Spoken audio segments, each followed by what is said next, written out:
say your name for me? I'm the Reverend Dr. Richard H. Cobble. And you're representing who? I am a member of Vietnam Chapter 883. And what is that? And that is a chapter where members who have gone to Vietnam and come together to collaborate their efforts in order to help themselves and help their families and help those veterans that are coming out of these current wars. What was it like in Vietnam? Vietnam was hell. It was hell, whereas, you know, in my perspective, where individuals that came in from the combat field, we had the responsibility of removing dead bodies and alive individuals from these helicopters to take them into the hospital in order to get treated. And seeing bodies that have been maimed, terribly maimed, and seeing individuals who are wounded and what have you, that was a horrific experience that I have not forgotten about. What was more hell, Vietnam or fighting with the VA about your claim?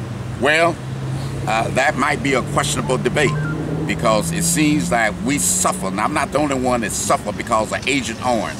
Right now, Agent Orange has affected many of our veterans coming out of Vietnam, and so it was hell with that experience, and it's even more hell trying to get justice and get and to allow our just claims to become sort of help us out as we move forward in our life.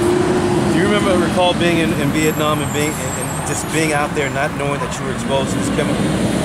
Yeah, we was in Vietnam. We knew that the planes were flying.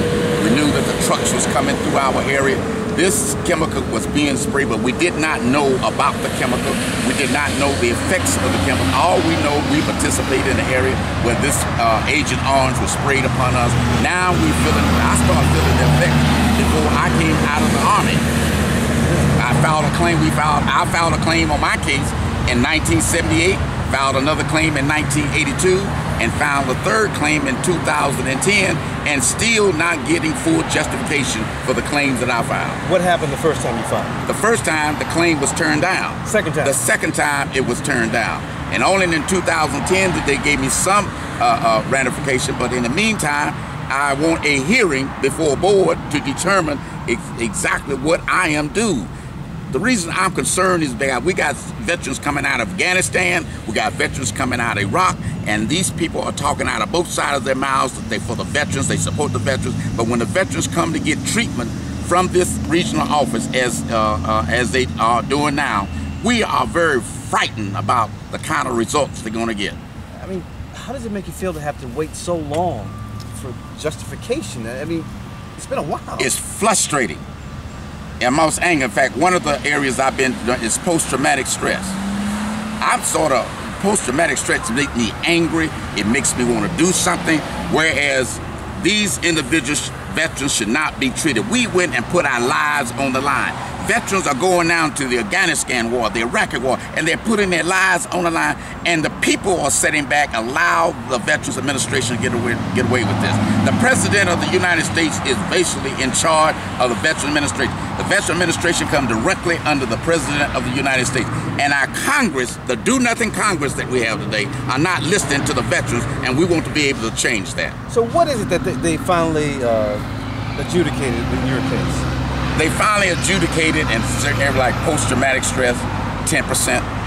They finally adjudicated Parkinson's disease that affects my whole nervous system, and that percentage I'm not able to think about right now. And they finally adjudicated in other areas like prostate cancer.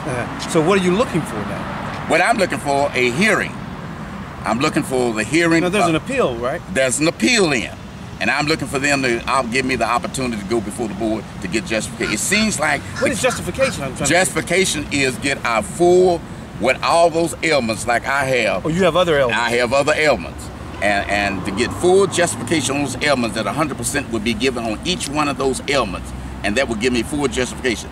They asked to explain to them why was I turned down in 1978, why was I turned down in 1982, and why did I have to suffer up until this time. It's been 42 years coming out of Vietnam. 42 years. And it should not have to take me or any, 42 years for me. How long it's going to take for these veterans coming out of Afghanistan and Iraqi war for them to get full justification? I mean, there are other people in the no pun intended, the boat that you're in. Right now, there's 25 individuals right here in the Atlanta area that have not received justification for their disability claim. And some of these are Agent Orange. Some of them are Vietnam veterans, and they are affected by Agent Orange. Not all of them Vietnam veterans. Not all of them are Vietnam veterans, yeah. But they are they are veterans, even with decorations. I hold the third highest decoration on the list, and that is the Bronze Star. So therefore, if I get this kind of treatment, just imagine how these individuals coming out of Afghanistan and Iraqi war, what kind of treatment they're going to get. What's the answer here? The answer is for the VA to do what it does best, to treat these veterans. Don't just give them lip service, but give these veterans the full justification for the injuries that occurred while they was in combat. And what are you guys going to be doing tonight?